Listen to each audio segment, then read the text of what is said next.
Chinese Communist Party wants to teach Australia a lesson. And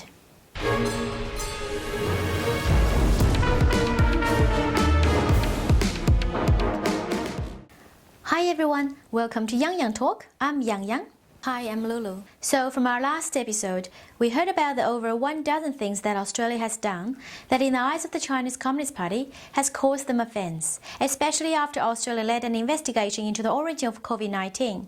Then CCP tried to bully Australia by banning or limiting the imports of iron ore, coal, wine, beef and barley from Australia. If you want to know the details, please click the link above. Oh, Australia began playing with fire. In the popular imagination, Australia's economy would be massively affected if exports to China decreased. That's also what Winnie the Pooh thinks. Well, to some extent that is true. Australian exports to China have decreased significantly. Well, Australia's loss is not that significant. But many people are panicking now.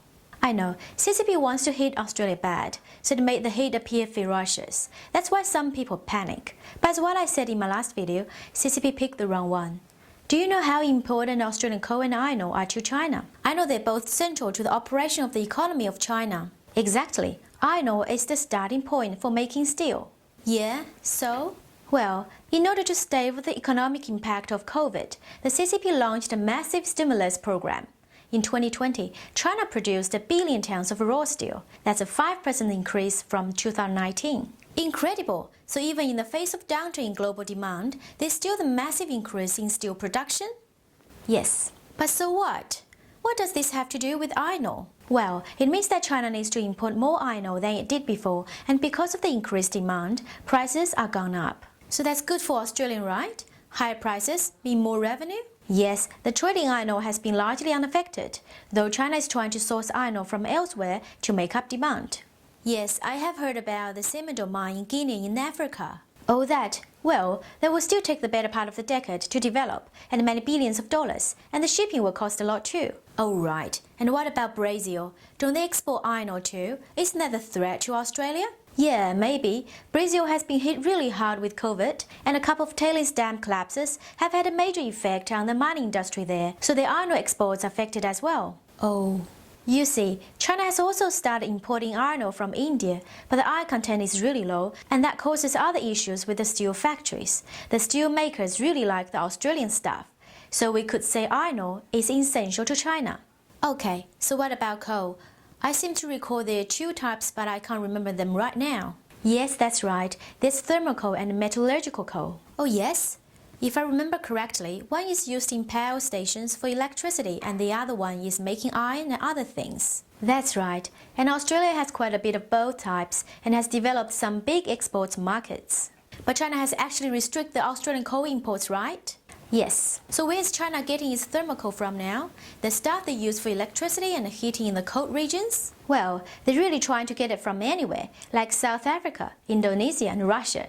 But the quality or energy content is generally a lot lower, and this leads to problems with processing and higher costs. Since the banning of Australian coal, China is experiencing power shortages in large swaths of southern China, resulting in people's homes and workplaces not getting enough heat or electricity.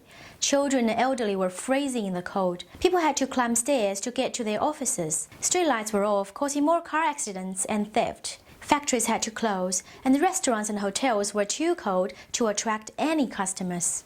Oh my God!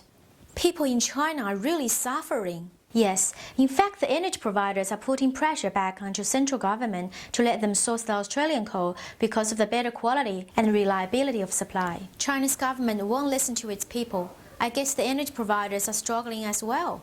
Yes, but Australia is suffering too because of the coal ban from CCP. But China was never the biggest consumer of Australian coals. Japan, South Korea and Taiwan consume roughly 70% of Australian thermal coal exports, while India, Japan, Europe, South Korea and Taiwan consume over 75% of Australia's metallurgical coal exports. But if China stopped importing coal from Australia, there's still 20% of decline in coal exports, which is still quite significant, isn't it? Hypothetically, yes, but China will always have some level of coal imports from Australia.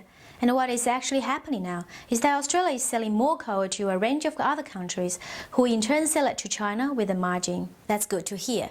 How about wine? The tariff on wine is insanely high and it's a solid hit on the Australian wine industry. I agree.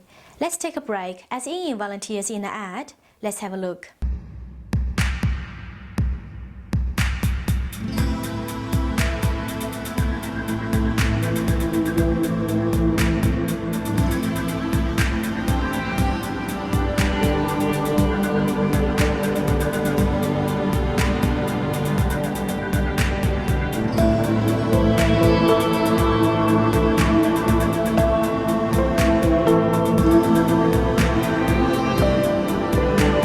Australian wine for special her.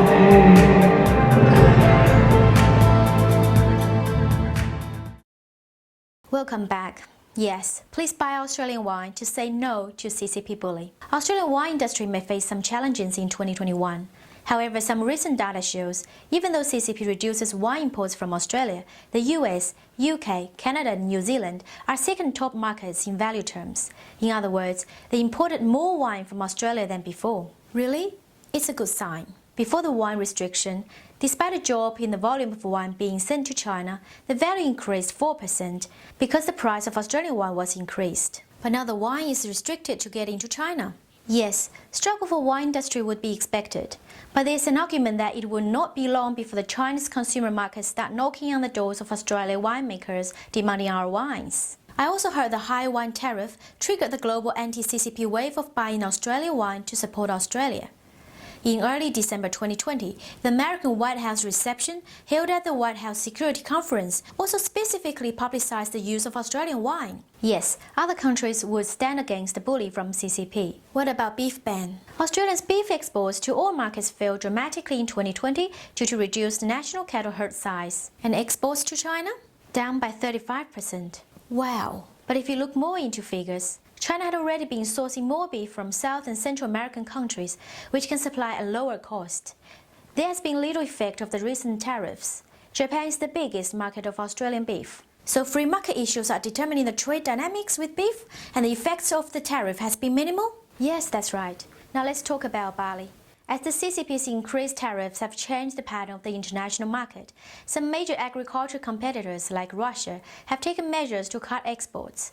And Australian barley is fighting its way to the Middle East and Southeast Asia, including Japan, Thailand, Mexico, and Saudi Arabia. Further, farmers are actually making value decisions to plant other alternative crops. The land formerly used for barley would just be used for something else. So as one trade partner falls, many others rise. Plus, according to the Australian Bureau of Agriculture and Resource Economics and Sciences, the gross value of Chinese agriculture production falls dramatically due to the barley ban, which caused Chinese farmers to lose 11 times more than Australian farmers. How come? ABARES explained that because it is difficult and costly for users of Australian barley to shift to other sources, therefore Chinese-grown barley is in higher demand in China. In response, Chinese agriculture shifts towards a less efficient production mix of coarse grains, including corn and barley. I see. In other words, the barley ban caused imbalance in Chinese agriculture industry and further loss to Chinese farmers. Yes, so we need to look more deeply at what happens inside China. China can't produce all it needs for its population and infrastructure. It relies on international trade to satisfy these needs. Without this trade, the economy will collapse. But the CCP's recent actions and irrationality in bullying Australia will likely persuade all other countries that trade with it to diversify their markets away from China. It has just shown that it is an unreliable business partner. That might be the biggest consequence of this round of the trade tensions between Australia and China. And because of the bully, Australia now learns to diversify the market. So in the long run, Australia's export would head to a more healthy direction. Yes, for Australia, temporary struggle, long-term relief. But unfortunately, Chinese people suffer, which is a shame. Not to mention CCP will not cut budget of national security, which only target Chinese people. That means the CCP is spending more and more money to bully neighboring countries externally and more money to bully the Chinese people internally. Suppression of protests is on the rise, and the operation of the ethnic minorities is just accelerating. It will be interesting to see what 2021 brings for CCP. The Trump administration put a lot of pressure on the CCP, and the US Congress seems to still be willing to keep this pressure on. I think the big lesson here is for countries to really analyze their trading relationship with the CCP and use their conscience to decide how to act. the way the CCP has shown its willingness to bully a smaller country because of a perceived offense should serve as a warning to others. And in that way, by losing trade, an inter-foreign cash reverses, and a declining economy, the CCP can damage its deal with the Chinese people and it may struggle to survive. So perhaps the tariffs and the bullying are not a sign of strength, but a sign of weakness. Yes. So we don't have to kowtow to China? After almost 15 minutes of our conversation. Really? And what do you think? Please leave your comments below. Thanks for watching my video today. If you like the video, please hit the like button and please subscribe to my channel if you haven't already. And please share the link of the video to your social media page if you think the video is somehow helpful. Thanks and see you next time. Bye!